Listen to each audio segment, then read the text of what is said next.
Hello guys, welcome back. Today we will be discussing about the one of the important and very interesting topic under data structures and algorithms, which is hashing algorithms.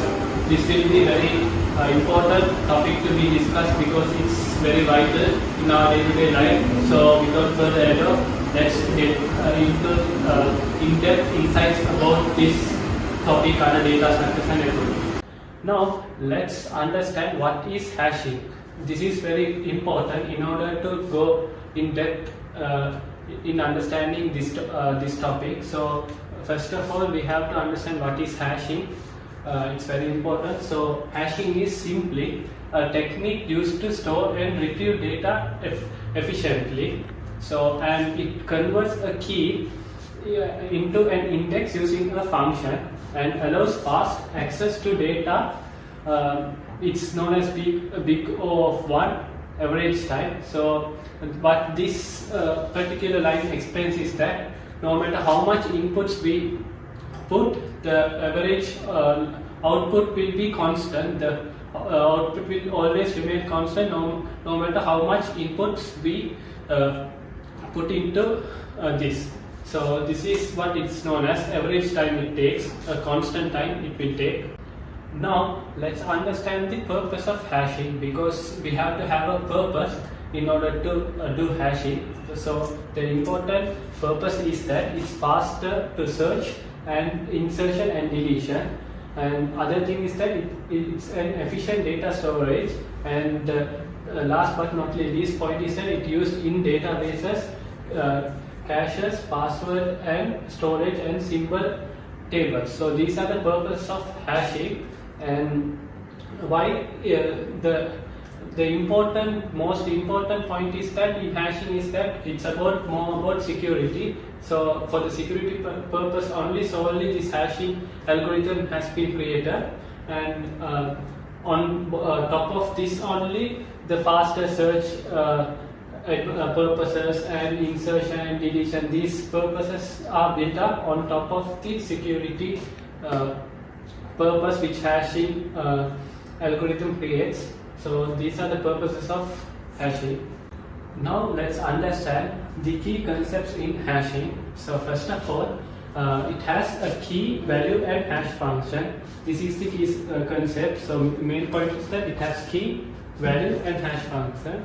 So this key is the unique identifier used to store data. Example, a student here based on this, and the value is what the data associated with the key, which means for student can have student name. So student name is the data which has been associated, and the hash function simply converts key into an index. For an example, it has that h key equals key modulus. This mark is modulus and table size.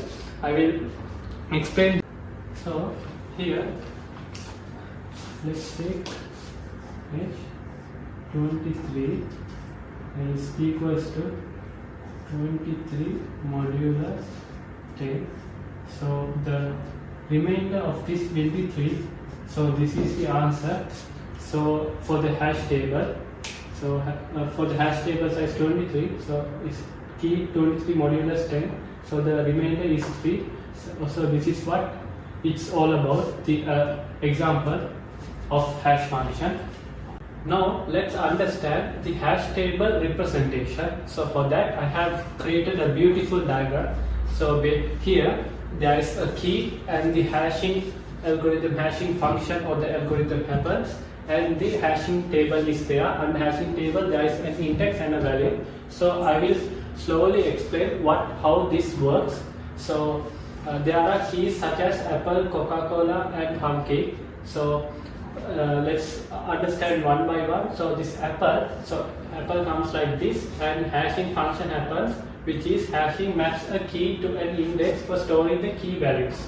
So it goes like this for the hashing function, and then here it maps to the index 3. So this apple is a fruit obviously, so for the index 3 the value has been given as fruit here, same as that for Coca-Cola also it's the same. So for the key Coca-Cola, so it goes like this, and the hashing function happens where maps a key to an index for storing the key value, and then it goes like this, so to index 0 in the hashing table, and the hashing table, so 0 and the value is drink. So obviously Coca-Cola is a drink. And lastly the pumpkin, so pumpkin goes through this, and the hashing function happens for this a key, pumpkin key, and then it goes here for into the hashing table. So here it has an index of 1, and a value has been given, a vegetable.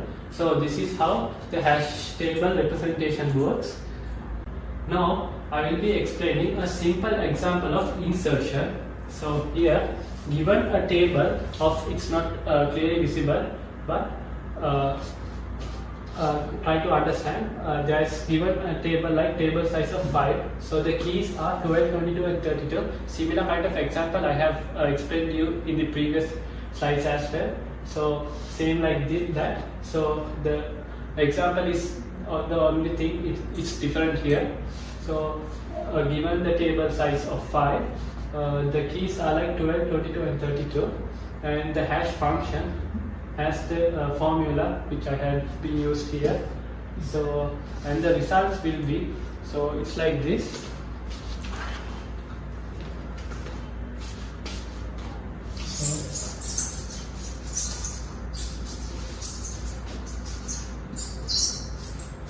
So there are like keys of 12, 22 and 32. So for this we can get a result using the hash. So hash function is there. So using the hash function we can get results like, so let's say for this 12, so 12 modulus 5. So since 5 is the table size, so here the table size is equal to 5. So that 5 is the one here, it has come here. So 12 modulus 5 is equals to, the remainder is 2. So modular always gives us the remainder, so which is what it is. And for the second key of 22, so 22 modulus 5, how this 5 came is like from using the table size. So this 5 is here. So here also the remainder is 2, and again, so these are the results for the given things. And if I want to take this 32 modulus 5, also the remainder will be 2. So given the table size, the no matter how much the input is, the output will be constant, which is what here this result shows us. So this is all about it. Now let's understand a key concept in hashing algorithm, which is collision. So we have to understand this carefully. Collision is not much, as we know in simple English. Collision is like we get vehicle collision. So collision means like simply we can understand from the word itself. So same thing, the collision occurs when two keys produce the same index. So when two keys produces same index, it gets a collision. So in this example, all keys map to index 2. So look, for here this 2 is for index 2. So this 12 remainder is 2, and 22 remainder is 2, and 32 remainder is 2. So there is a collision happening, and especially in collision handling, the chaining is occurring. So chaining means stores multiple values at the same index using a linked list. So this is what chaining is. We have to understand what a chaining is really well. So I will again explain how this chaining works under collision handling. Is that chaining stores multiple values at the same index using a linked list. So this is what a collision, a chaining happens. And so I hope you guys got a clear idea about condition. So condition is not much, it's simply what the word says itself. It's when a condition occurs when two or more keys produce the same indexes. So there is obviously a condition, so this is what it is. Now when we talking about the retrieval of using hashing, so first of all we have understood what is an insertion using hash function. So now when we talk about the retrieval using hashing, so we have some steps. We have to apply the same hash functions and then go to the index, and then we have a search within the chain. So I will give an in-depth explanation through code demonstration, but like how the retrieval using hashing happens.